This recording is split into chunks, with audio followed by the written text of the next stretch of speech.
विधान परिषदेत गद्दारी करणाऱ्या काँग्रेसच्या आमदारांवर 2 दिवसात कठोर कारवाई होणार. दिल्लीत हालचालींना वेग, सूत्रांची माहिती.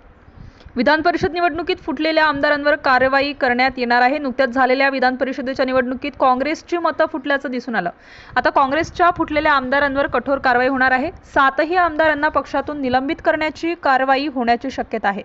या 7ही आमदारांवर 2 दिवसात कारवाई होणार आहे. येत्या 2 दिवसात मल्लिकार्जुन खरगे आणि के.सी. वेणुगोपाल या संदर्भात घोषणा करणार आहेत. विधान परिषदेत निवडणुकीत ज्या आमदारांनी पक्षाच्या विरोधात जाऊन मतदान केलं आहे त्यांच्यावर कारवाई करण्याची मागणी केली जात होती. त्यानंतर काँग्रेस पक्षाच्या राज्य कार्यकारिणीची महत्त्वाची बैठक देखील झाली. या मागणीनंतर फुटीर आमदारांवर तात्काळ कारवाई होण्याची दाट शक्यता आहे. काँग्रेसच्या या फुटीर आमदारांवर काय कारवाई करणार याची माहिती येत्या 2 दिवसांमध्ये पुढे येणार आहे. चंद्रकांत हांडोरे यांच्या निवडणुकीत मत फुटल्यानंतर या निवडणुकीत काँग्रेसने सावध भूमिका घेतली होती. या निवडणुकीत जे आमदार फुटले आहेत त्यांचे पुरावे काँग्रेसकडे असल्याची माहिती सूत्रांनी दिली आहे. पक्षाला शिस्त लावण्यासाठी काँग्रेसचे हायकमांड कठोर कारवाई करणार आहे. विधान परिषद निवडणुकीत काँग्रेसची 7 ते 8 मतं फुटल्याचे म्हटले जात आहे. ही काँग्रेसची मतं अजित पवार यांच्या उमेदवाराला मिळाल्याचे म्हटले जात आहे. काँग्रेसने उमेदवार प्रज्ञा सातव यांना पहिल्या पसंतीची 28 मते दिली होती.